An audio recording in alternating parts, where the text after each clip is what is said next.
las 7 de la mañana, 36 minutos, una hora menos en Galápagos. Saludamos a Rodrigo Gómez de la Torre, el expresidente de la Cámara de Agricultura de la Primera Zona. Con él vamos a hablar en este momento de tema clave, que es la producción agrícola. El alimento para todos viene básicamente del campo. Se produce todos los días, se saca temprano, se moviliza, llega a los mercados. En fin, quisiéramos saber en este tiempo de pandemia, después de haber hablado, al cabo de algunos días, volvemos a hacerlo con Rodrigo Gómez de la Torre, ¿cómo está todo ese proceso y cuáles son las principales dificultades que se han tenido que atender? Luego vamos a hablar a los vaivenes de precios, mercados, ese tipo de dificultades y también, como no, el aspecto laboral. Rodrigo, el país a través de Radio Quito y Platinum FM Ecuador Radio escucha el punto de vista de los agricultores organizados. Muy buenos días, Gonzalo, buenos días a todos los radioescuchas en la mañana de hoy. Bueno, te podré comentar que la situación se ha ido regularizando en algunos aspectos, ya como que nos vamos acostumbrando a vivir en esta circunstancia un poco ambigua. Uh-huh. Definitivamente hay muchos temas que todavía siguen complicados. El tema de la movilización, ya el manejo de salvoconductos se ha ido destrabando y se ha evidenciado también el tema de la necesidad de articular acciones en diferentes sectores. Perfecto, entonces con salvoconductos ya está superado el principal problema. ¿Cuáles son, para describir esta situación como ambigua, los puntos que Rodrigo Gómez de la Torre remarcaría? Los temas que todavía se tienen es el manejo de maquinaria, hay ciertos insumos que todavía se complica obtener, y el mismo hecho de cómo se están operando los mercados. Ya se han generado protocolos y creo que eso lo mencionamos de inicio, hace algunas semanas atrás, que creo que esta es una gran oportunidad para poner en orden la cadena agroalimentaria, porque si bien la producción formal puede ir obteniendo todas las soluciones, la producción informal, el intermediario informal, porque también hay intermediarios formales que no son malos, son necesarios. Claro. La informalidad sí ha hecho mucho abuso en estos tiempos de crisis, perjudicando tanto a productores como a consumidores. ¿De qué manera ha venido ese abuso, Rodrigo? El abuso es imponiendo precios, si te pago lo que me da la gana, y si no es así, pues no te llevo el producto. Ya. De igual manera hacia mercados. Perfecto, podemos ilustrar en algunos ejemplos y valdría la pena también referirnos a lo que pasa con el mercado de la papa. Siempre sabemos que la papa es cíclica, que hay productores que siembran en una época, que hay abundancia de cosechas en otras, y eso hace que la papa tenga vaivenes. Pero en este momento entiendo que está, no sé si decirlo así, pero el precio muy bajo por los suelos. Y cómo es en el caso de la papa u otros productos. La leche, por ejemplo, que me han dicho también, al principio tuvo problemas, después se estabilizó, pero no sé si están los productores lecheros obteniendo el dinero que su costo operativo, su costo de producción les haría satisfacer sus necesidades. A ver, yo creo que hay muchas aristas sobre ese particular. Perfecto, vamos con eso. Pero creo que con respecto a la papa sí he visto una caída de precio, y una caída de precio. El mercado de la papa es un mercado, un 80-75% manejado dentro de rubros de la informalidad. Es un mercado que se mueve mucho desde la zona norte. ¿A qué se debe esa caída ahora? Teníamos producción que estaba rezagada, o sea, no rezagada, sino estaba programada para salir, pero también estamos evidenciando que la falta de liquidez en los mercados ha caído. Entonces, se contrae la demanda y obviamente comienza a haber esta sobreproducción ficticia, digámoslo así, porque claro, al no comprar la gente, sobra producto, algo así. Exactamente. O sea, al sobrar producto baja el precio. Las leyes de oferta y demanda en productos que no pueden ser procesados, o que por alguna razón no son procesados y no pueden ser almacenados, más exactamente, complica la situación. Ahora, Rodrigo, aquí hay un tema clave. Es decir, esos productos, es la oferta y la demanda en el mercado, baja el precio, pero el productor agrícola tiene sus costos de producción mínimos que tienen que ver con los insumos, con la semilla, con incluso la mano de obra en el campo. Entonces, depende cuánto baje para que sea rentable. Si no, hay que prácticamente regalar la producción y generar un ciclo productivo de pérdida. Esto pasa a veces. ¿Está pasando ahora? Ahí viene una circunstancia, en ciertas zonas sí, en otras no. No tenemos el mismo precio de la papa en el Carchi como lo que tendríamos en Saquicilí o en La Tacunga. O sea, de hecho, podemos basarnos un poco en datos oficiales, los reportes del mismo Ministerio de Agricultura, que hablan de fluctuaciones de entre 11 a 18 dólares en el precio de la papa en la misma semana. O sea, la semana del 11 de mayo estamos hablando de 23 dólares en Cuenca, o estamos hablando de 14 dólares en Ambato, o de 11 dólares en Quito. Claro, claro, claro.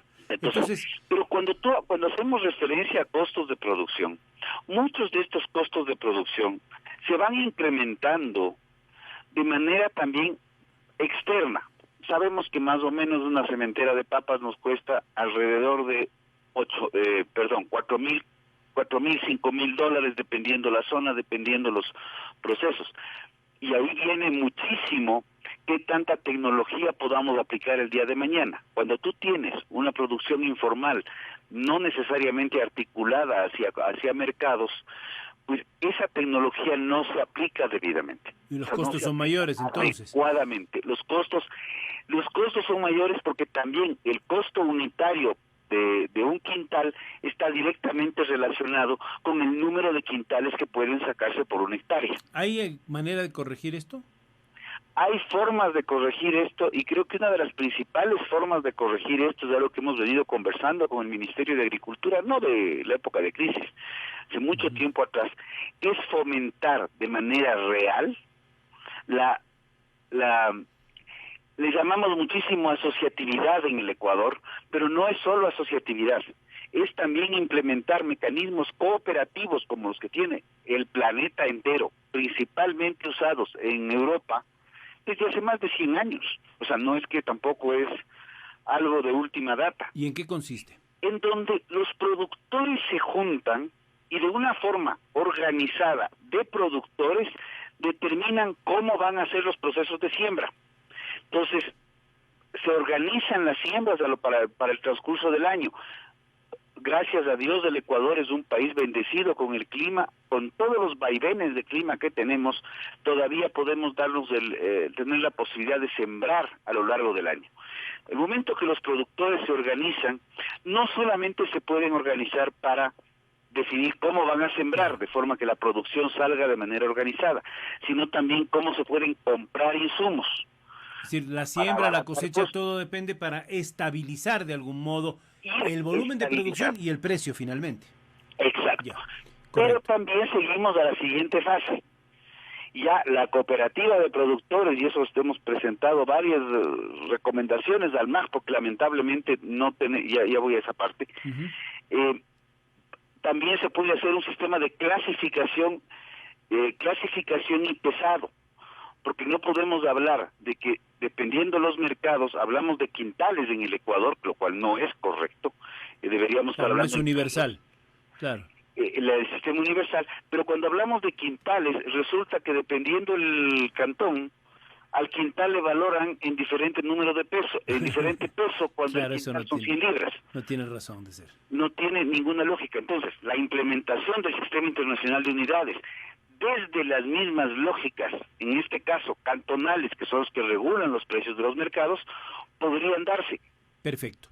Una explicación rápida, por favor, le pedimos al presidente de la Cámara de Agricultura.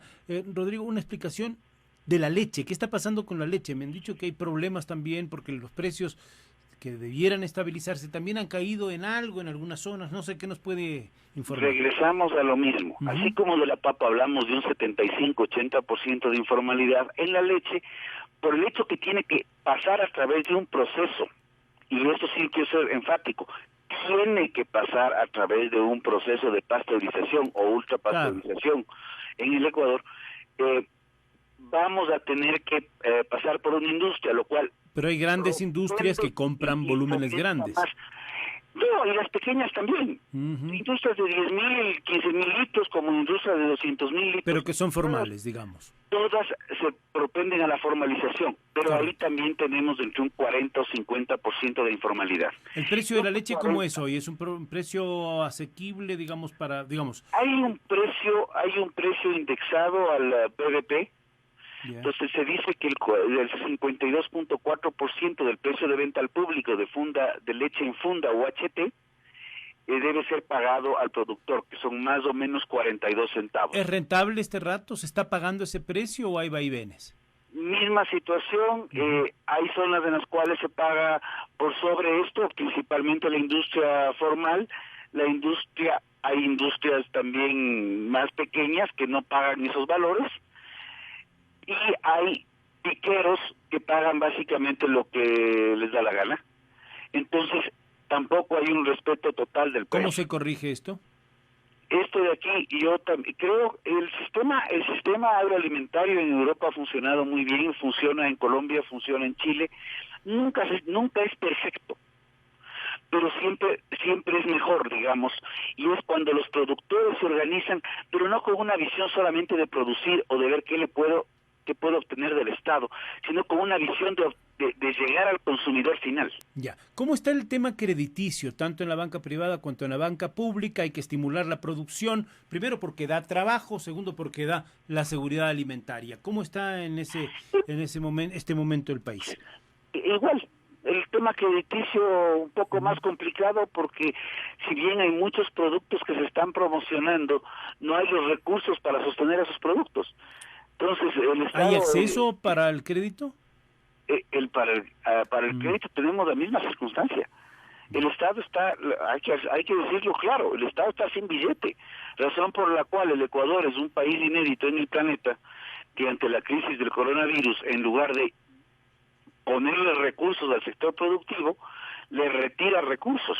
Por eso es la ley humanitaria, justamente. Bueno, vamos al tema laboral. La ley humanitaria se plantea, y ahí voy también, se plantea recursos para reactivar el sector productivo, pero esa parte ya veremos cómo se utiliza. Cómo se va desgranando. En materia laboral, la misma ley evidencia y ratifica que la sobrerrigidez laboral reinante en el Ecuador es un verdadero problema para producir. ¿Qué necesitamos para estimular que se contrate más gente en el campo, que haya más trabajo, que es uno de los grandes problemas del Ecuador, el desempleo, el subempleo? Hay que flexibilizar ese código. ¿Y qué significa flexibilizar, Rodrigo? Manejemos lo que se acordó el año pasado, que las jornadas laborales en una reforma al Código del Trabajo puedan ser acordadas en función del trabajador y empleador. Porque las jornadas laborales de 8 a 5, como prevé un código hecho desde la ficción de un escritorio, no necesariamente se ajustan a la realidad del trabajo en la vida real. Y cuando hablo del trabajo en la vida real, no solamente me refiero al sector agropecuario, me refiero a todos los sectores tienen dinámicas laborales que lo que requieren es poder acomodarse en base a un acuerdo entre las partes que tanto se ha hablado y poco se ha aplicado, la necesidad de que se pueda contratar como las partes puedan y quieran, que podemos tener jornadas prolongadas, que podemos tener jornadas reducidas, que podemos trabajar inclusive los fines de semana, podemos modificar los sábados y domingos para poner los lunes y martes, podemos trabajar 6 horas, siempre respetando las 40 horas. Bien, muchas gracias, Rodrigo Gómez de la Torre, presidente de la Cámara de Agricultura de la Primera Zona. Muy gentil por estar con nosotros en Radio Quito Platinum FM, emisora líder en la capital. Un buen día. Un gusto, Gonzalo. Saludos a todos. Y